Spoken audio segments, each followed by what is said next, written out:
Hey, Sue Talks. How you going? It's Saturday. Are you all in your head? Are you reflecting? Is it giving you a headache? I feel that. My neck's been bugging me today.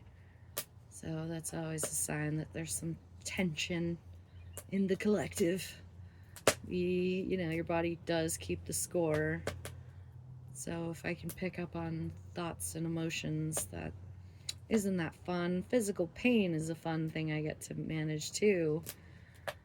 Or coming to grips with the fact that I probably need glasses at some point.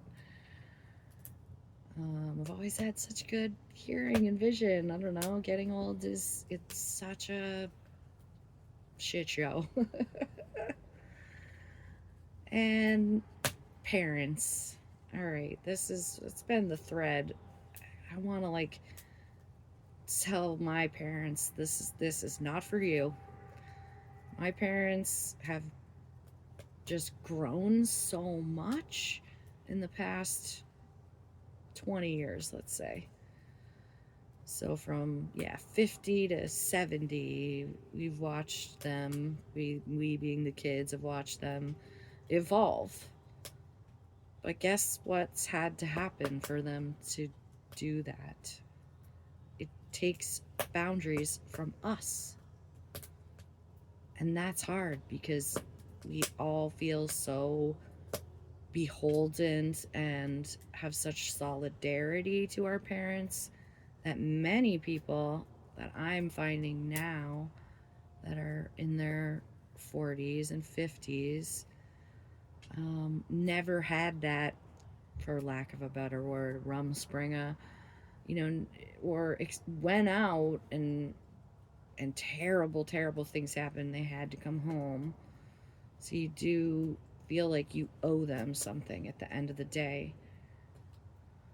But there's a but here.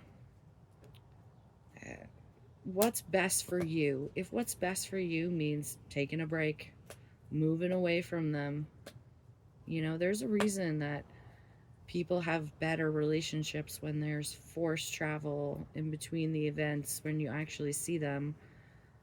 Because it creates a physical boundary, right? And some people, even with those, still are like this beholdenness to, oh, I don't really want to do this with my life, but it's what my parents want. It's like, why are you running a nursing home just because your dad gave one to you? That's just one example, but it literally could be anything. And some of that is so subconscious, you just feel like if you never had a choice, how would you know to seize your choice, to seize your power? And that's what I really have learned, that, there was big breaks. Like, I had to step away. I had to look at my parents like humans that I needed to have balance with. And I was not able to have emotional regulation around them. I was just a mess all the time. Just like yelling and crying and just not being myself. And it took huge times away to really build my little foundation of who am I, and guilt and shame they don't get a say. Jealousy and envy doesn't get a say. The vast majority of the emotions that most people are suppressing don't get a say.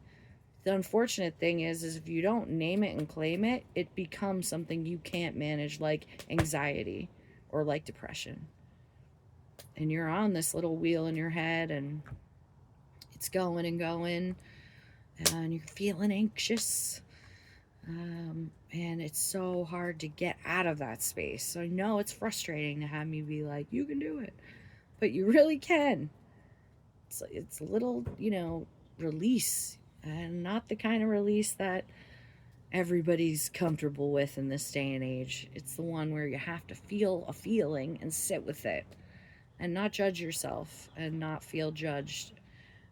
And maybe if it comes from just running in the back of your head that you listen to this and you're like, maybe I'll give it a try. Maybe I'll just think about something messed up that happened when I was a kid and I'll just cry about it, or just think about it, or write about it, or draw a picture about it, or just say aloud that you forgive yourself for that happening and you forgive those involved. You know, these tiny little, not tiny, these bricks that you can take out of your backpack that are weighing your life down, your soul down.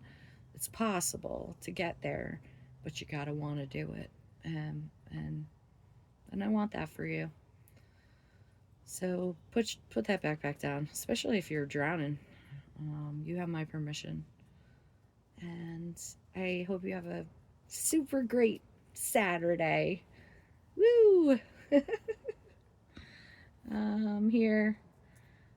I'm clear. Get used to it. Have a day, have a night, have a life. Check you later, maybe. I don't know. Peace.